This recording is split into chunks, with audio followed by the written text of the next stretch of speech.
Alright, I'm going to start taking notes so I can remember how I did this. What I'm building here is a well house. I just had that well tank and pipe underneath. So what I do is put the basement underneath that shed right there. I wanted to document how I did this, so if I ever have to do it again, maybe I remember. What I did is I strung this line along the shed, the walls of the shed, and then marked out 3 feet from either side for your posts. Same thing on this side. I just strung that string right to the corner where it lined up on the shed. You can see where you can get, lined up pretty good. And then marked 3 feet either way. And cross measured them, got them about the same. So this hole is going to be fairly square. Then I just strung a string all the way around it and marked the ground with orange paint so I can use the backhoe without having to put these posts in the way. Alright, this is step number 1. We got to have a square hole so we can have a flat floor and put a square foundation. I'm just going to use block to put the block up, and it's only going to be 80 inches, 10 rows. So, and you can see the ground is not level, so I'll have to come up with some creative way of doing that. Anyway, step 1, here we go.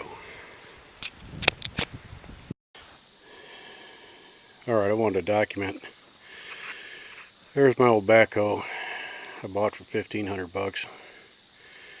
Then I had to overhaul the engine, and then all the hoses, and new tires. Next thing you know, I got, I don't know, coming up on $8 grand tied up in that thing. Does work though. We're down here on the farm.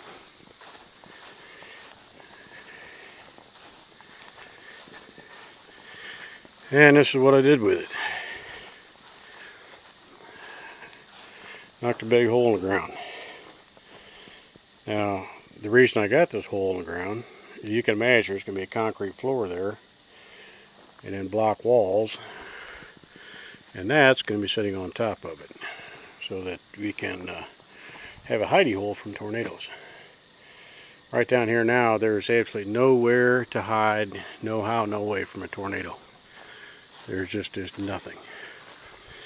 Besides, I had a well put in there. You can see I had the casing put in. The well's still not installed. You can see the gravel has come out. You need a place to put the expansion tank and all that stuff.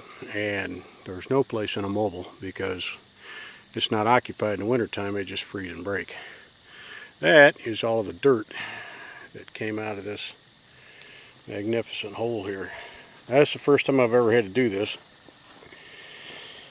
And beginner's luck probably.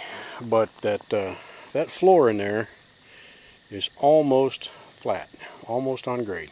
It's not off by much at all, which makes me really happy because that way I don't have to dig it more, and that way I don't have to fill it up with gravel to make it level. So now, as you can see, there's still a lot of shovel work got to be done. I got to take all that loose crap out of there. And I still don't like the way that ramp is put in there. I might have to dig some more on that, but basically the hole is done. So far the backhoe shows 16 hours on the tack from digging. So I met a guy one time, told me he could dig a basement in 4 hours. Well, not with a 4-stick backhoe and not with a layer of a rock. I don't know if you guys can see this or not, but there's one of the layers down there is nothing but rock, and it's tough. Once you get through it, you can see it's clay underneath, and it's kind of mixed above, but that rock layer is hell, man. And I didn't know what I was doing. I should have just dug 4 trenches around the perimeter to keep the walls square. I don't know, square. They don't slope.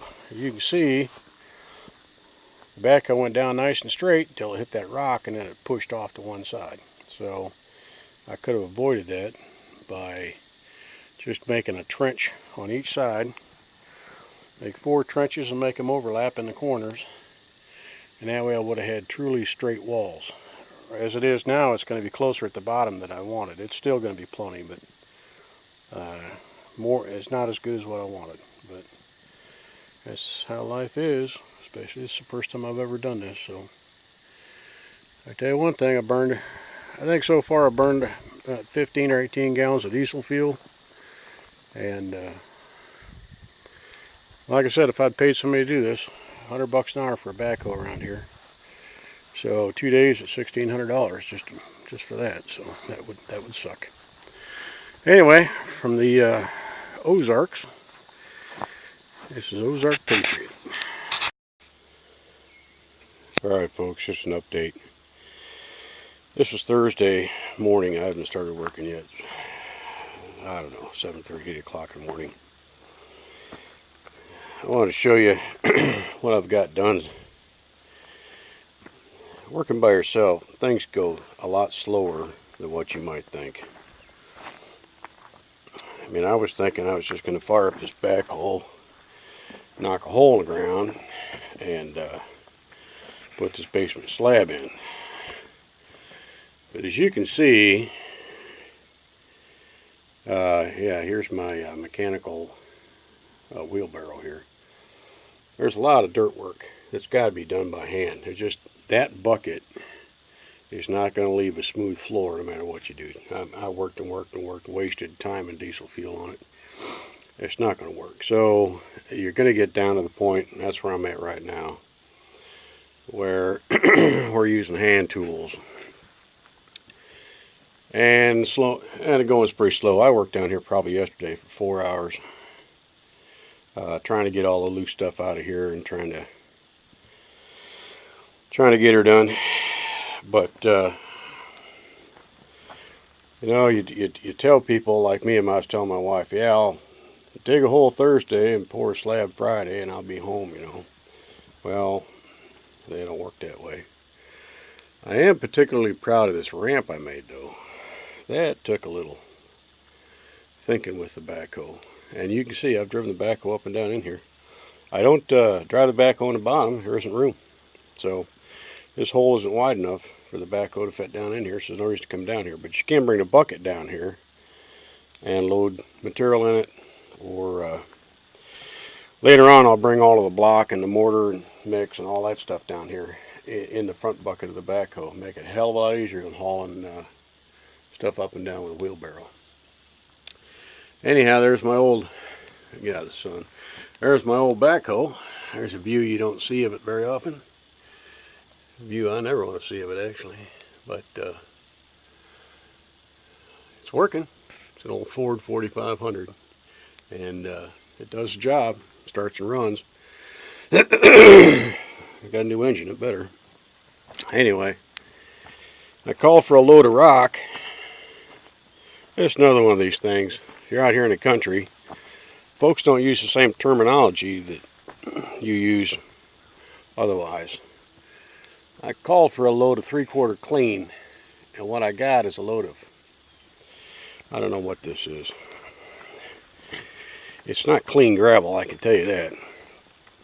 I don't have any choice, I'm going to use it, but it's mixed with the finer stuff. Sand, silt, whatever. It's not clean rock. Hard to describe. Take a look at it here. You can see it's mixed with other stuff. It's not clean rock. That's what I was looking for, was clean rock. It'll work. It's fine, whatever. But just when you order concrete down here, I've always ordered concrete 3,000, 4,000, 5, 6, 7, 10,000 pound, whatever you got to have, right? That refers to the compression strength of concrete. Not a slump test, right? Or a cylinder compression test. Well, here they go by bag mix. You want a 4-bag mix, 5-bag mix, whatever you want. I have no idea what that means, but here they sell firewood by the rick too. What the hell, whatever the rick is. So, just different folks, you know, different way of doing stuff. Anyway, the goal is by the end of the day to have this foundation forms in there. I'm going down to my stash and pulling out some 2x8s now and hammering together enough perimeter boards here so I can actually see what I got here. Looking at it like this is not it's not obvious how much more work you got to do, and the dimensions aren't right. The hole dimensions are not exactly, you know, you can't measure off the size of the hole. That's not correct. So it's a thinker deal. And I can tell you, any of you guys think you're a backhoe guy, the older guys will remember these. That's the 4-stick setup. Everybody used them there for a while, and then this is one step up from the foot swing. They used to have foot pedals, and you step on the right pedal, swing to the right, left pedal, swing to the left. Well, this is one step past that, and it is not easy to make it smooth. It can be done. Obviously, the guy had weeks, you know, operating the same equipment. You can make it smooth, but it sucks basically. Anyway, I'll make another video and keep this up so the wife thinks I'm out here chasing women. Ain't a whole lot of women. The other thing is what we call finish work or detail work. Typically speaking, we'd have a group of Mexicans down here doing that. Well, I looked all over the yard, couldn't find any Mexicans, so I guess I'll do it myself. Right about now, I wish I had a group of Mexicans working. Guys work hard, and for the most part, they do good work. Yeah, there's my outhouse. Anyway, later.